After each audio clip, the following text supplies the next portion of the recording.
Vocês encontraram Jesus Senhor?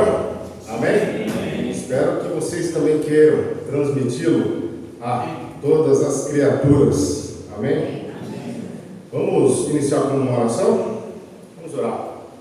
Senhor, nosso Deus e nosso Pai, no nome de Jesus Cristo, teu Filho, pedimos que o Senhor esteja nos usando e me usando também como teu porta-voz nesta manhã, esteja nos fazendo vazio de nós mesmos e cheios do teu Espírito Santo, para que a tua palavra seja pregada e o teu nome seja glorificado através da vida de cada um de nós. Perdoa os nossos pecados, Pai, livra-nos do mal e esteja nos fazendo ser instrumentos vivos nas tuas mãos. Em Cristo Jesus, nosso Senhor, nós oramos e por fé agradecemos. Amém. Amém. Talvez você já tenha visto e conheça a história do filme 11 Homens e um Segredo. Mas hoje nós vamos frisar a história de 11 homens e uma mensagem. Vamos abrir aqui em Atos dos Apóstolos, no capítulo 1. Livro de Atos, no capítulo 1, a partir do versículo 1. Livro de Atos, no capítulo 1, a partir do versículo 1. Diz a palavra: Em meu livro anterior, Teófilo, escrevi a respeito de tudo que Jesus começou a fazer e a ensinar, até o dia em que foi elevado aos céus, depois de ter dado instruções por meio do Espírito Santo aos apóstolos que havia escolhido. Depois do seu sofrimento, Jesus apresentou-se a eles e deu-lhes muitas provas indiscutíveis de que estava vivo. Apareceu-lhes por um período de 40 dias, falando-lhes acerca do reino de Deus. Certa ocasião, enquanto comia com eles, deu-lhes esta ordem: Não saiam de Jerusalém, mas esperem pela promessa de meu Pai, da qual lhes falei. Pois João batizou com água, mas dentro de poucos dias vocês serão batizados com o Espírito Santo. Versículo 6. Então os que estavam reunidos lhe perguntaram: Senhor, é neste tempo que vais restaurar o reino a Israel? Ele lhes respondeu: Não lhes compete saber os tempos ou as datas que o Pai estabeleceu pela sua própria autoridade, mas receberão poder quando o Espírito Santo descer sobre vocês, e serão as minhas testemunhas em Jerusalém, em toda a Judéia e Samaria e até os confins da terra. Tendo dito isso, foi elevado às alturas, enquanto eles olhavam, e uma nuvem o encobriu da vista deles. E eles ficaram com os olhos fixos no céu enquanto ele subia. De repente surgiram diante deles 2 homens vestidos de branco e lhes disseram: Galileus, por que vocês estão olhando para o céu? Este mesmo Jesus, que entre vocês foi elevado aos céus, voltará da mesma forma como o viram subir. O livro de Atos dos Apóstolos também ele é conhecido pelos estudiosos como o Gênesis da Igreja de Cristo. É nesse livro, escrito por Lucas, onde há o cerne, o início do plano de expansão do Evangelho de Jesus Cristo, o qual ele havia acabado de ascender aos céus lá no Monte das Oliveiras. O Filho de Deus, ele comissionou como pontapé inicial um time de 11 homens ungidos com o Espírito Santo de Deus, homens de bravura, de coragem, sabedoria e audácia, para que no dia de hoje, em pleno 17 de maio de 2026, eu e você, nós conseguíssemos, nesse mesmo espírito de bravura, coragem, sabedoria e audácia, a dar continuidade ao legado destes nobres 11 homens, nossos irmãos mais velhos, a conseguirmos disseminar, espalhar a palavra, o poder do Evangelho a todas as tribos, povos e nações, tanto em Jerusalém, como em toda a Judéia e Samaria, e também até os confins da terra. Em Atos 1, é como a primeira estratégia de guerra do nosso general, Jesus Cristo, para a sua tropa de elite, formada a priori destes 11 nobres e corajosos homens, 11 guerreiros que também dispuseram da própria vida, à semelhança do general, para que eu e você, há cerca de quase 2000 anos após o início de execução desse plano de guerra, nós pudéssemos estar aqui hoje, usufruindo da continuidade dessa guerra espiritual da igreja, que já dura quase 2000 anos.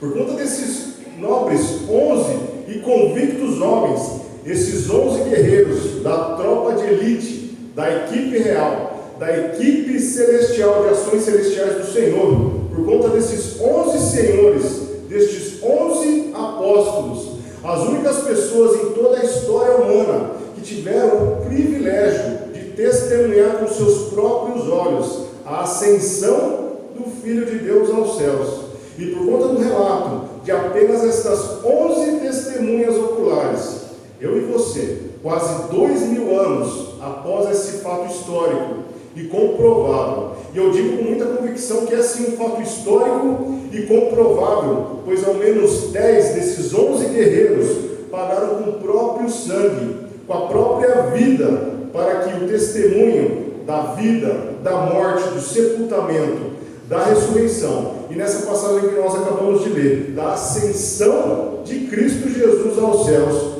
pudesse ainda estar viva, presente e ardente em cada um dos nossos corações no dia de hoje, quase 2000 anos, desde que é sem dúvida um dos top 3 feitos mais impressionantes já realizados em toda a história humana. Em que pese a ressurreição de Jesus ter sido testemunhada por cerca de mais ou menos um pouco mais de 500 testemunhas oculares, pessoas também privilegiadíssimas, escolhidas a dedo pelo próprio Jesus, a assunção de Jesus, do Filho de Deus, aos céus, ele teve um público ainda mais seleto, teve um público VIP ainda mais estreito, limitando-se a somente 11 testemunhas oculares, 11 apóstolos, a saber, Simão Pedro e André, que é o seu irmão, João, o discípulo amado, aquele que fez o Evangelho de João e também as cartas de João, Tiago Maior, que é o irmão de João, que é o discípulo amado, Filipe, Bartolomeu, também chamado Natanael, Tomé, que é aquele também chamado Dídimo, que é aquele que faltou no culto e duvidou do testemunho dos outros 10,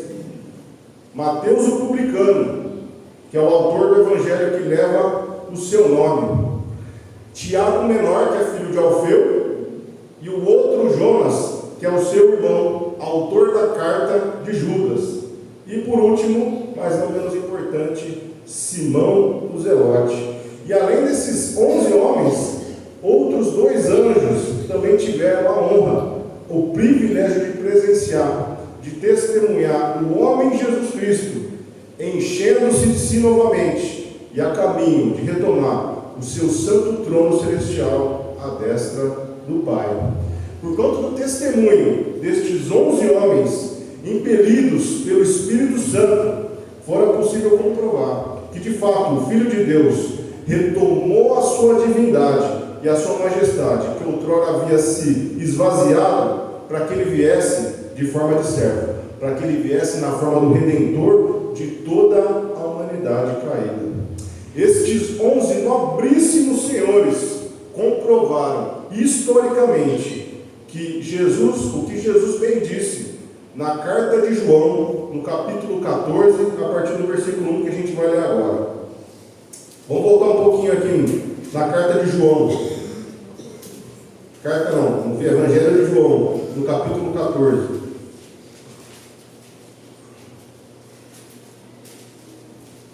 A partir do versículo 1, que diz: Palavras de de Jesus aqui.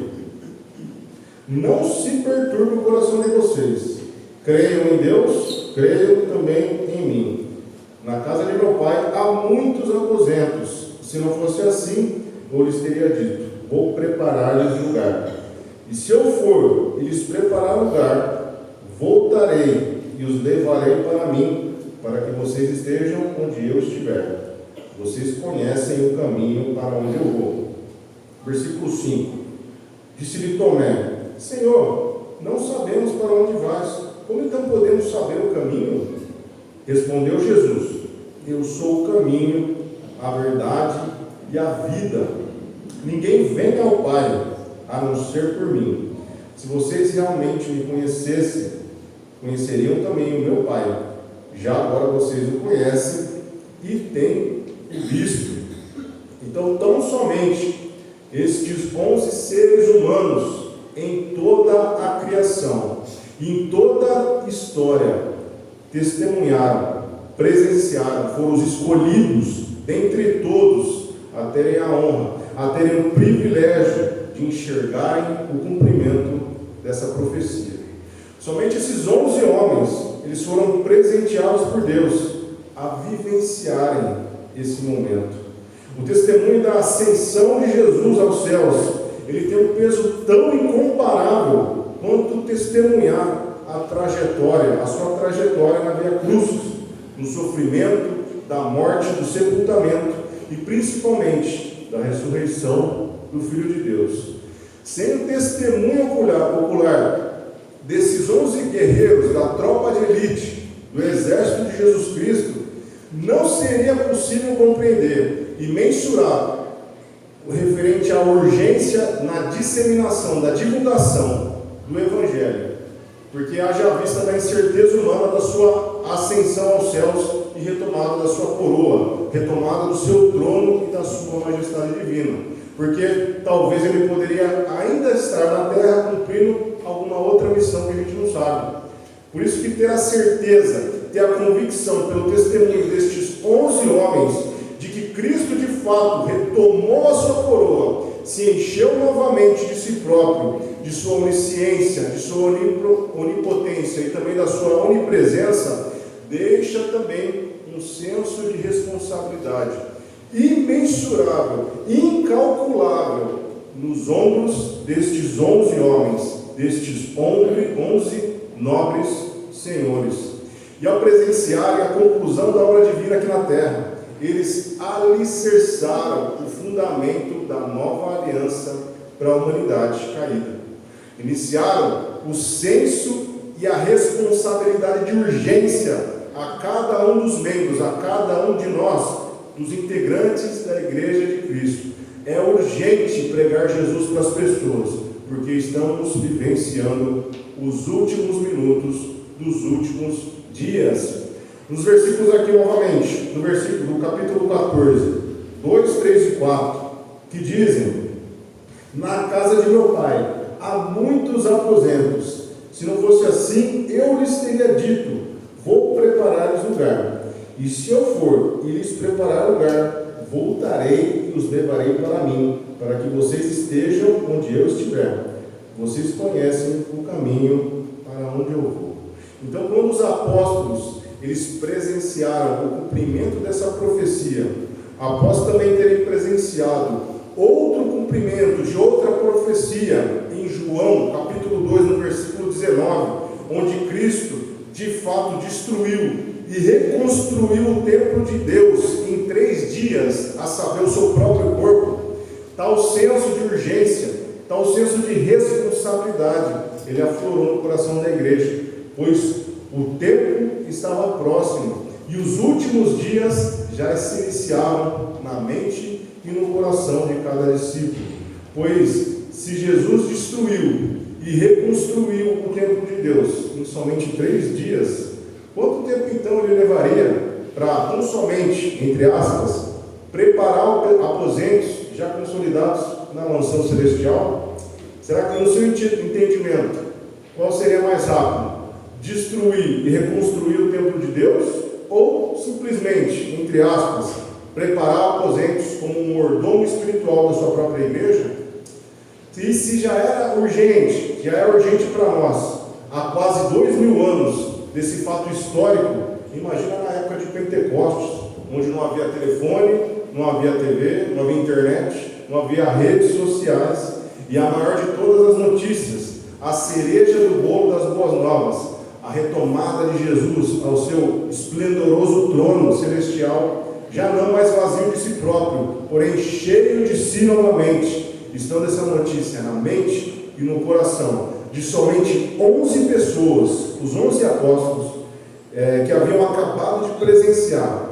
E isso foi algo tão extraordinário, tão grandioso, tão impressionante, tão tremendo, que a própria vida de cada um deles já não importava mais, a não ser para a divulgação, para a propagação desta maravilhosa notícia, que Jesus ascendeu aos céus. E isso é maravilhoso, porque aquele homem que foi injustiçado, que foi espancado, foi humilhado, foi cuspido, coroado com uma coroa de espinhos, que carregou a sua pesada cruz, que foi pregado e erguido no madeiro, aquele que foi crucificado, aquele que agonizou por longas horas, aquele que cada respirada sentiu uma dor indescritível no seu corpo, aquele homem que entregou o seu espírito na cruz do Calvário, aquele homem que foi transpassado, que foi sepultado num sepulcro novo, aquele homem que ao terceiro dia ressuscitou e participou em carne, osso e sangue dos primeiros cultos da igreja, como nós estamos fazendo aqui hoje, no primeiro dia da semana,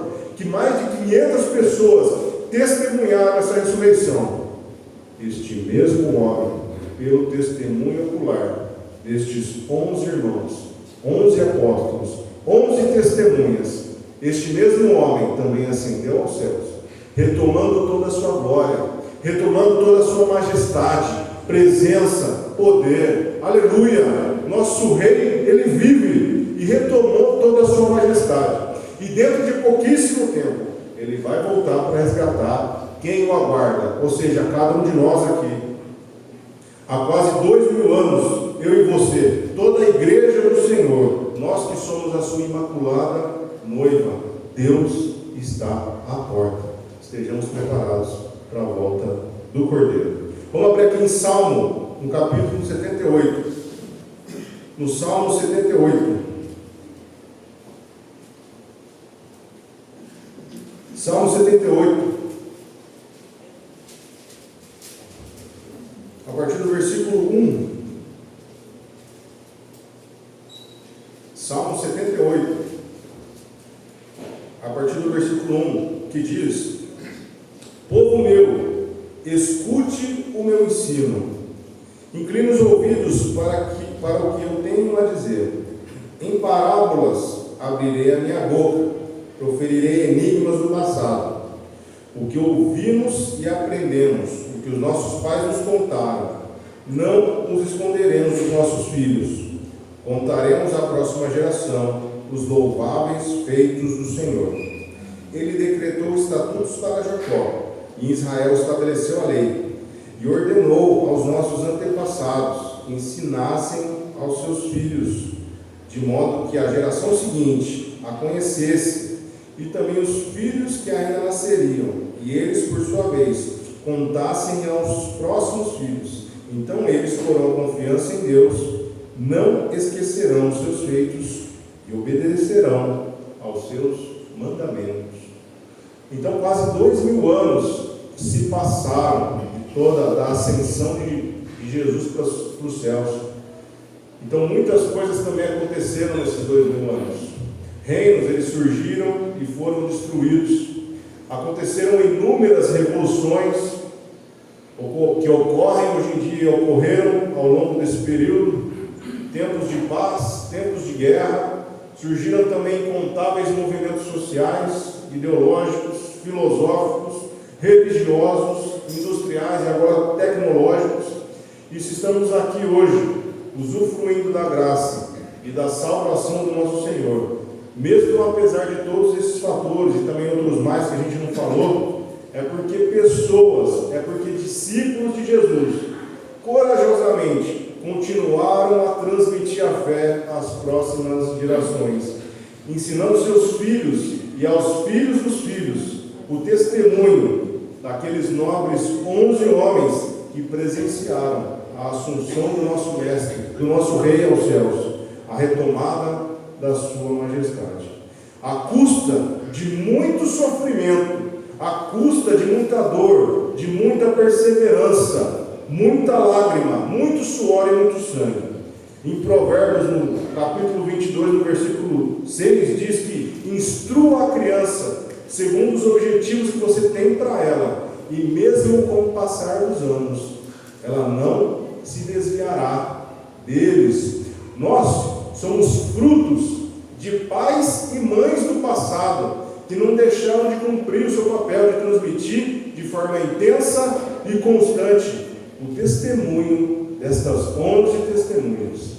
E cabe a cada um de nós hoje também, uns no papel de pai, outros no papel de mãe, outros no papel de discípulo ou discípula de Jesus, a dar continuidade a esse testemunho que Cristo ascendeu aos céus e que logo, muito em breve, nós iremos nos encontrar com Ele. Amém? Para a gente finalizar, vamos abrir aqui em 2 Timóteo, no capítulo 1. Carta de 2 Timóteo, no capítulo 1, a partir do versículo 3. 2 Timóteo, no capítulo 1, a partir do versículo 3, que diz a seguinte: palavras de Paulo: dou graças a Deus, a quem sirvo com a consciência limpa, como serviram os meus antepassados, ao lembrar-me constantemente de você, noite e dia, em minhas orações. Lembro-me das suas lágrimas e desejo muito vê-lo, para que a minha alegria seja completa. Recordo-me da sua fé não fingida, que primeiro habitou na sua avó Loide e em sua mãe Eunice, e estou convencido de que também habita em você. Por essa razão, torno a lembrar-lhe que mantenha viva a chama do dom de Deus que está em você, mediante a imposição das minhas mãos. Pois Deus não nos deu espírito de covardia, mas de poder, de amor e de equilíbrio. A nossa função primordial como membros, como guardiões da Igreja do Senhor, é justamente manter viva essa chama do dom de Deus que está presente em cada um de nós. Essa chama, ela se iniciou com os 11 e posteriormente ela foi passada de pai para filho, de mãe para filha, de amigos para amigos, tanto em Jerusalém como na Judéia e Samaria, até os confins da terra, até aqui em Arthur Nogueira. E nesse presente dia, há quase 2000 anos dessa guerra espiritual, a igreja ainda prossegue conquistando território, conquistando corações, conquistando vidas para o nosso general Jesus. Você e eu não somos o produto fim dessa guerra, nós somos ainda o produto meio. Portanto, nós devemos continuar batalhando no fronte de batalha para conseguirmos resgatar os nossos futuros irmãos, que da mesma forma como eu e você um dia também estivemos no cativeiro do pecado, da ira do cordeiro, sendo soldados do inimigo, nós devemos, como verdadeiros guerreiros, pegarmos os nossos futuros irmãos e trazermos aqui para o reino do Senhor. Amém? Então nós tenhamos a certeza, nossos amados de Deus, que apesar de nós estarmos nos últimos minutos dos últimos tempos, ainda não é hora de descanso e a guerra ainda não foi vencida. Nós já sabemos que nós somos mais que vencedores em Cristo Jesus, mas essa guerra só acaba quando ela termina. Então vamos avançar, tropa, até a honra e glória do nome de Jesus Cristo. Vamos continuar propagando e honrando o testemunho, o sacrifício desses 11 homens e de uma mensagem, a mensagem do Evangelho, a mensagem da salvação. Vamos orar? Glorioso Pai, eterno Deus Todo-Poderoso, nos ajude a honrarmos a vida desses 11 homens que foram sacrificados como testemunho da ascensão de Jesus aos céus. Queremos, Pai, da mesma forma, servirmos ao Senhor com essa mesma garra, com esse mesmo ímpeto, com essa mesma sabedoria, nos dê inteligência, Pai, nos dê humildade, nos dê discernimento, para que consigamos também propagar a palavra da salvação para as pessoas. E que o Teu Espírito Santo esteja nos usando como instrumentos vivos nas Tuas mãos, para a honra e glória do nome do Senhor. Esteja sempre conosco, abençoando a nossa semana, e queremos celebrar esta união, esta comunhão, através deste sangue que foi derramado. Pois Jesus morreu, foi sepultado, ressuscitou e ascendeu aos céus, está entronizado à Tua destra, Senhor. E nós temos fé que um dia Ele irá voltar para nos resgatar. É no nome dele, Jesus, que nós oramos agradecidos. Amém. Amém.